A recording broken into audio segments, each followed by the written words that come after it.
नमस्कार दोस्तों। माना जाता है कि आज से करीब 23 करोड़ साल पहले डायनासोर का अस्तित्व था। ट्राइएसिक काल के दौरान अस्तित्व में आए थे।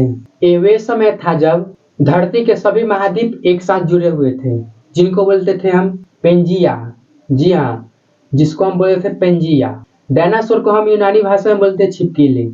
अब तक पृथ्वी पर 500 से अधिक वंश और उनके 1000 से अधिक प्रजातियां मिल चुके हैं। इनके अवशेष पृथ्वी के हर एक महाद्वीप पर पाए गए थे। हालांकि डायनासोर को आमतौर पर उनके बड़े आकारों के लिए जाना जाता है, लेकिन कुछ डायनासोर मानव के आकार के भी होते हैं और कुछ डायनासोर मानव के आकार से भी छोटे होते हैं। 19वीं शताब्दी में पहला डायनासोर का जीवाश्म मिलने के कारण उनका कंकाल दुनिया भर के प्रमुख आकर्षण बन गए थे। अर्जेंटीना दक्षिण अमेरिका की दूसरी सबसे बड़ी शहर है, जहाँ डायनासोर के जीवाश्म भारी मात्रा में पाए गए थे। लेकिन कई सौ साल बाद पृथ्वी के दो टुकड़े हो जाते हैं। पहले टुकड़े को हम बोलते हैं लॉडेसिया और दूसरे टुकड़े को बोलते हैं हम गोंडवाना आइलैंड। इनमें से कई सारे डायनासोर की उत्पत्ति भी हुई थी और इनमें से कई सारे डायनासोर की मृत्यु भी उसी समय हो गई थी। जिनकी उत्पत्ति हुई थी जो इन प्रकार है। पहला, दूसरा, इस साइज में काफी बड़े थे। तीसरा, चौथा और भी थे, लेकिन इनमें से सबसे खतरनाक थे डायनासोर टी-आर-एक्स। इसका जबड़ा सबसे बड़ा खतरनाक। लेकिन जितने भी डायनासोर थे वो सारे के सारे एक दिन मारे जाते हैं। एक बड़ा सा एस्ट्रोनॉट धरती से टकरा जाते हैं और सारे डायनासोर वहीं पे खत्म हो जाते हैं। स्पीड करीब 30 किलोमीटर पर सेकेंड थी।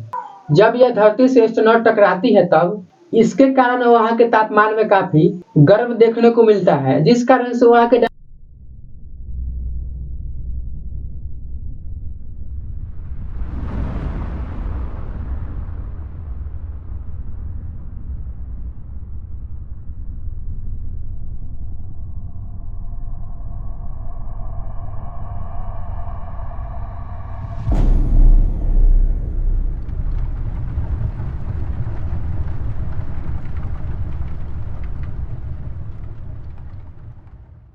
डायनासोर इतनी गर्म को झेल नहीं पाते हैं, जिस कारण से उन सभी की मौत हो जाती है।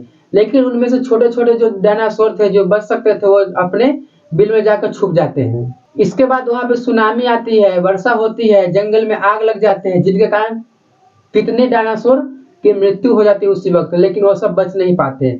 लेकिन जितने भी छोटे छोटे डायनासोर थे वो जाके बिल में छुप जाते हैं। यहाँ पे सारे डायनासोर की अंत हो जाती है। यहाँ पे सारे डायनासोर खत्म हो जाते हैं। फिर कई सौ साल बाद इसके बाद स्टार्ट होता है दूसरा पीरियड, जिनमें घोड़ा, हाथी, चमगादड़, सांप, बड़े बड़े छिपकली ये सब देखने को मिलते हैं। लेकिन उनमें से एक डायनासोर बच जाते हैं, जिनको हम फ्लाइंग डायनासोर बोलते हैं, जो आज के समय पक्षी हैं। जी हाँ, जो आज के समय आप पक्षी देख रहे हैं वो सब के सब डायनासोर के ही अस्तित्व है। पक्षियों का विकसित जुरासिक काल में शुरू हुआ था, जहाँ पे डायनासोर का अंत हुआ था। सबसे शुरुआती पक्षी पैरावेस नामक थोरोपोडा डायनासोर था। आमतौर पर एक विशिष्ट आधुनिक पक्षी प्रजाति है जैसे गौराया को देखा गया है।